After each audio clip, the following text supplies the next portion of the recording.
അതെ. എന്തുകൊണ്ടാണ് ഈ ഷുഗർ പേഷ്യൻസിന്റെ ഈ മൂത്രത്തിൽ ഇങ്ങനെ പത വരുന്നത്?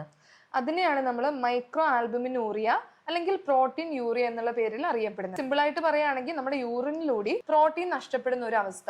ഓക്കെ. ഓക്കെ, നോർമലി ഒരു 3 ഗ്രാം പ്രോട്ടീനിന് മേലെ ഒരു ദിവസം നമുക്ക് നഷ്ടപ്പെട്ട് കഴിഞ്ഞാലാണ് നമ്മൾ ഇതിനെ പ്രോട്ടീൻ യൂറിയ എന്ന് പറയുന്നത്. ഓക്കെ. അപ്പൊ എന്തുകൊണ്ടാ ഇങ്ങനെ അവർക്ക് 3 ഗ്രാമിൽ കൂടുതൽ നഷ്ടപ്പെടുന്നത്? ഡയബറ്റിസ് അഥവാ ഷുഗർ എന്ന് പറയുന്ന ഒരു രോഗത്തിന്റെ കോംപ്ലിക്കേഷൻ ആണ്. ഇത് നമ്മുടെ ഓരോ അവയവങ്ങളെയും ബാധിച്ചു തുടങ്ങും, നമ്മുടെ ഓരോ കോശങ്ങളെയും ബാധിച്ചു തുടങ്ങും. അങ്ങനെ ഇത് പതിയെ പതിയെ നമ്മുടെ കിഡ്നീനെ അഫക്ട് ചെയ്യുമ്പോൾ ഡയബറ്റിക് നെഫ്രോപ്പതി എന്നുള്ള ഒരു കണ്ടീഷനിലേക്ക് പോകും. കിഡ്നി എന്ന് പറയുന്ന അവയവമാണ് നമ്മുടെ ശരീരത്തിലെ ഫിൽട്രേഷൻ നടത്താനായിട്ട് ഹെൽപ്പ് ചെയ്യുന്നത്. അപ്പൊ കിഡ്നീനെ ഈ ഷുഗർ ബാധിക്കുമ്പോൾ അവിടെ സംഭവിക്കുന്നത് അതിന്റെ കോശങ്ങൾ, പോഡോസൈറ്റ് എന്ന് പറയുന്ന കോശങ്ങൾക്ക് ഡാമേജ് വരികയും അതിന്റെ ഭാഗമായിട്ടാണ് ഈ പ്രോട്ടീൻ യൂറിയ സംഭവിക്കുന്നത്. അപ്പൊ എങ്ങനെയാന്ന് വെച്ച് കഴിഞ്ഞാൽ കിഡ്നിയുടെ കോശങ്ങൾ ഈ പോഡോസൈറ്റ്സിനെ ഇങ്ങനെ ടൈറ്റ് ആയിട്ട് വെച്ചിരിക്കുകയായിരിക്കും.